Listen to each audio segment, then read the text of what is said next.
going to start at the gate. And the reason we're at the gate is because this is where most of the volunteers will come at the beginning of their shift. Now usually if you come, you'll find the gate locked and you'll have to go to this real estate box to open it, and you'll enter the code, and hopefully I remember the code. And it should open very easily once you enter the code. And then you press down. There's a black button here that you have to press, and then you pull the box open. And you'll find 2 keys. The long big key will open the intake door, and the small key will open the padlock. Now, one of the things I want to cover is the chain. I want to cover dummy lock versus regular lock chain. As you see, I just pulled the chain. The chain is dummy locked. Now, the reason the chain is dummy locked is because if you look over at the parking lot, there's cars in the lot. That means you might dummy lock it if you know somebody is going to be coming in behind you, or if you're waiting for a trainee, or maybe the shelter is closed because it's not open hours, but other volunteers are here working with you. So it's perfectly okay to dummy lock the gate. But one thing that's important to remember is even if you dummy lock the gate, please go ahead and lock the padlock. So the small key will open the padlock. Oops, I do that all the time. But go ahead and lock the lock anyways. If the lock were to get lost, Crystal would have to make who knows how many keys.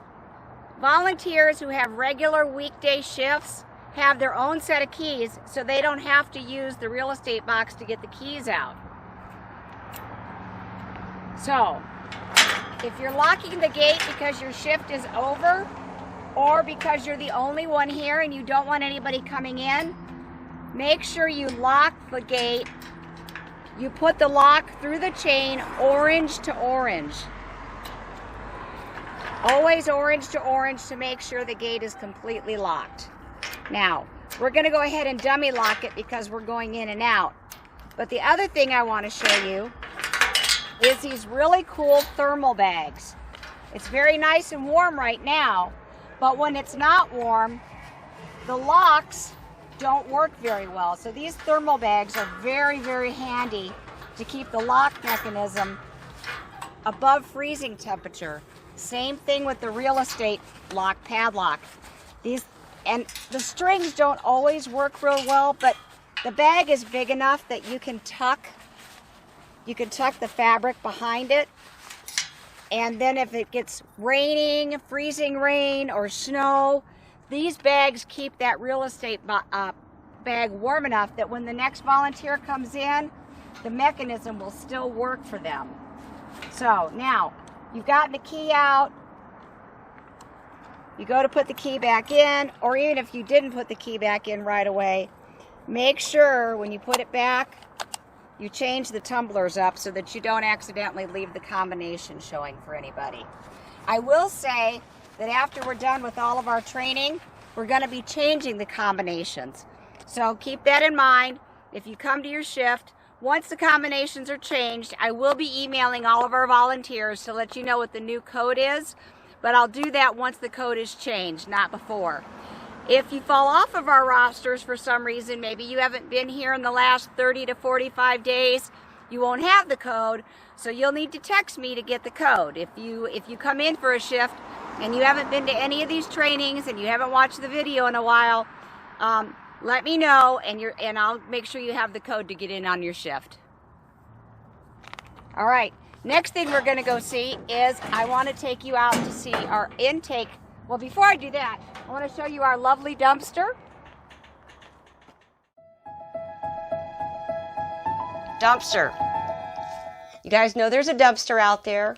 If it's your job to take the trash out, that's where the trash goes. Don't put recycling in the dumpster. We don't have to worry about recycling. Crystal will take care of the recycling. She takes it to her house because we don't have a recycle container. And my husband is voluntold to take it to the recycle center. Okay, don't overfill the trash bags. And I'm not talking about overfill like flowing out. I'm talking about when you're doing kitty litter, those bags will only hold so much. So get another bag, double bag, or when it gets to the point where you can tell it's going to bust, take it out and put kitty litter in another bag. But what we don't want is we don't want you trying to carry the bag out, the bag busts on you. Now we've got kitty litter and poop all over the parking lot.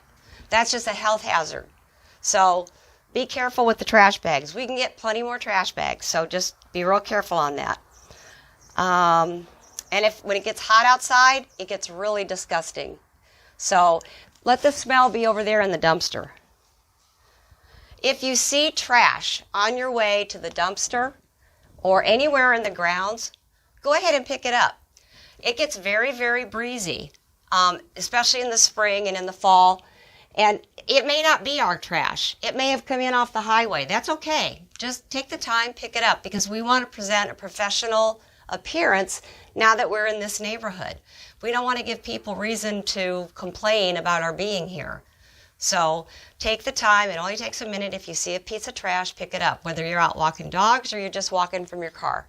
So, take some pride in our organization.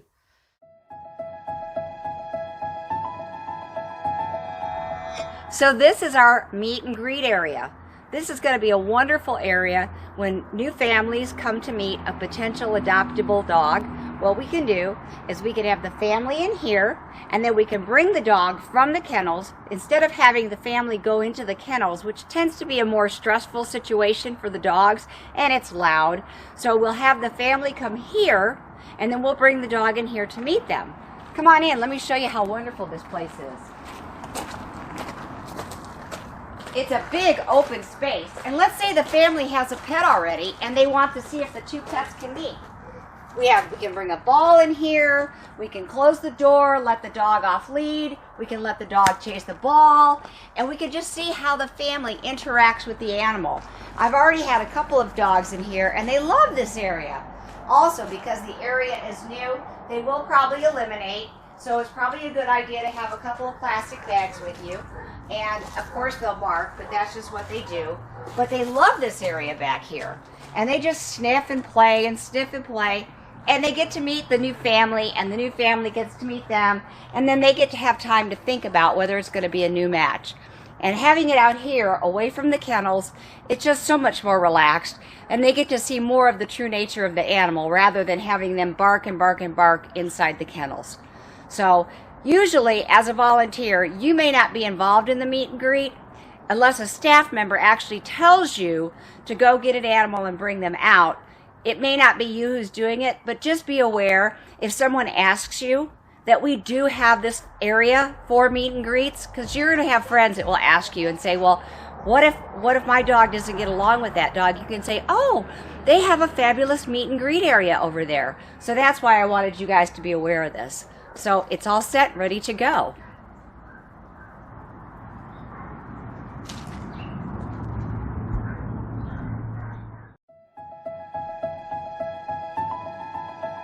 In between the meet and greet area and our building, there's a hose.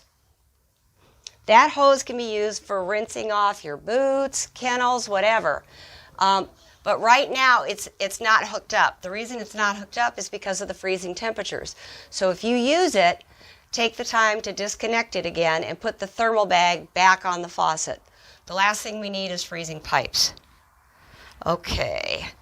You've seen that we have a fence line that goes all the way around the property, and our property goes all the way back, way back past the tree line even. So we have an enormous property here.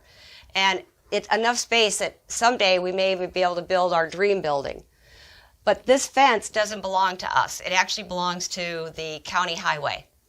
So hopefully at some point a piece fell down back in the last storm. If they don't come and fix it soon, we've got an order in to get it fixed, then we'll probably fix it.